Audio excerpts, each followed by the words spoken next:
Hello buddies, ఇవాల్టి మన special సగ్గుబియ్యంతో పాయసం. ఓసారి ఇలా చేసుకొని చూడండి.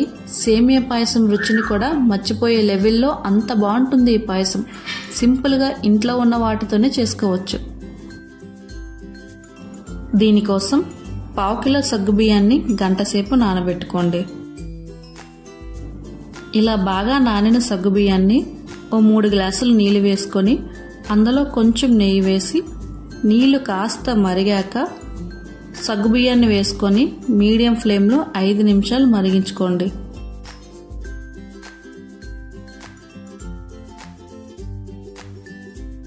తర్వాత మీ టేస్ట్కి తగ్గ షుగర్ని యాడ్ చేసుకోండి. 2 నిమిషాల తర్వాత కొద్దిగా పాలు వేసి మీడియం ఫ్లేమ్లో కలుపుతూ బాయిల్ చేసుకోండి.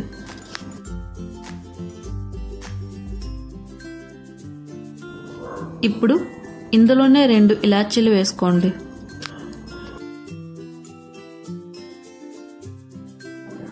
ఇలా మీడియం ఫ్లేమ్లో కలుపుతూ సగ్గుబియ్యం కలర్ చేంజ్ అయ్యేంత వరకు ఉడికించుకోండి.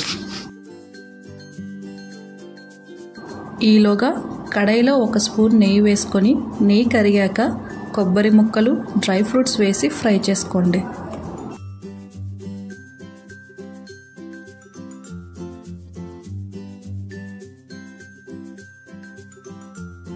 ఇలా ఫ్రై చేసుకున్న డ్రై ఫ్రూట్స్ని సగ్గుబియ్యం పాయసంలో వేసుకొని ఒకసారి కలుపుకొని స్టవ్ ఆఫ్ చేసుకోండి.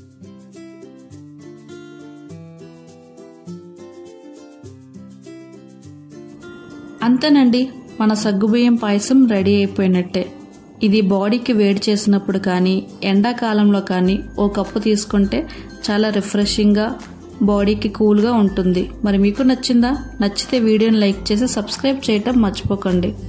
మీరు ట్రై చేసి మీకు ఎలా కుదిరిందో కామెంట్ చేయండి.